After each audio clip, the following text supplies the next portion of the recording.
2 animal cargoes in a row, huh? Moore asked rhetorically, as he sidled up on quiet tentacles. Yup, I said. I'm earning my keep. I frowned at the animals in the clear-sided pen, trying to decide whether I should turn the lights down to keep them calm.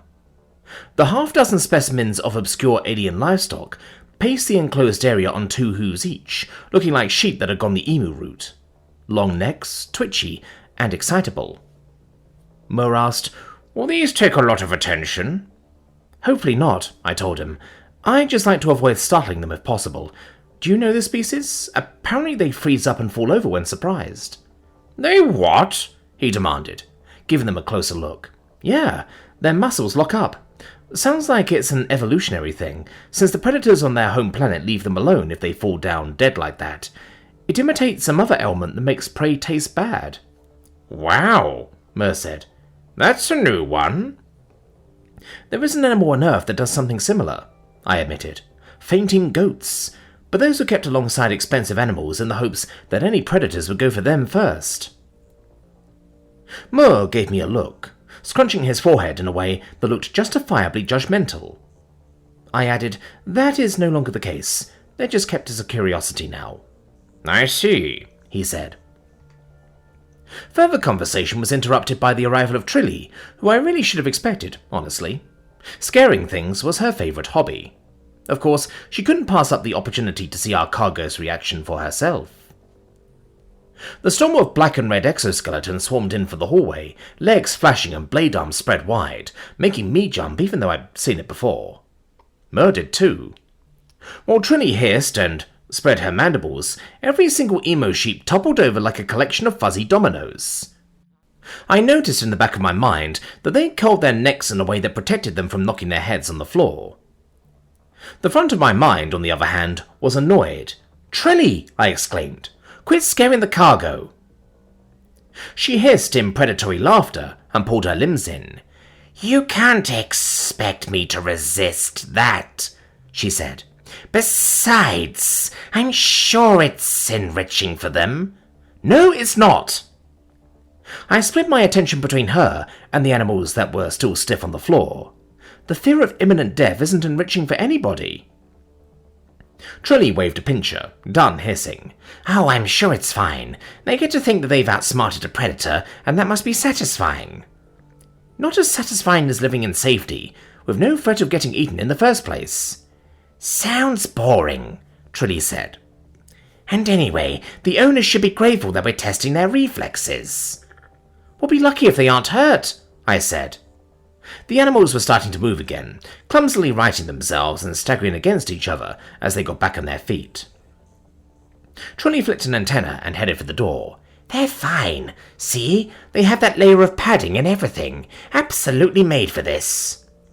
She disappeared into the doorway. I huffed in annoyance and gave the animals a visual inspection through the barrier, wondering if I should grab a med scanner to check for bruises. They did seem to be okay, though. Trilly jumped back in with a hiss, and they fell down all over again. "Trilly!"